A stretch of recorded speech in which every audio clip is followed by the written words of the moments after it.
Šis likumprojekts paredz skaidru un gaiši sniegt atbildi tūlīt, nekavējoties risināt problēmu ar Krievijas un Baltkrievijas automašīnām uz mūsu Latvijas ceļiem.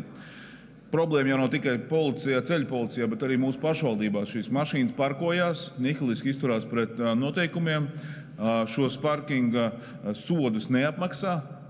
Tie ir sistemātiski pārkāpumi. Rīgas pašvaldība to skaidri un gaiši pateica, ka viņiem nav risinājumu, kā tikt ar šīm mašīnām galā.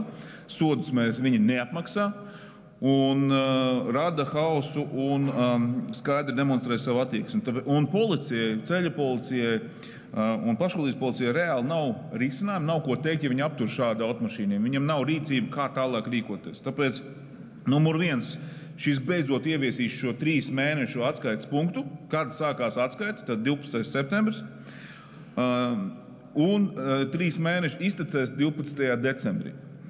Un tie, kas ignorē šo 3 mēnešu moratoriju pārreģistrēt automašīnu, kā tas šobrīd notiek jau gadiem, tad tās automašīnas tiks nodotas vai nu uz Ukrainu vai izsolē. Tā kā lūdzu atbalstīt šo priekšlikumu. Paldies!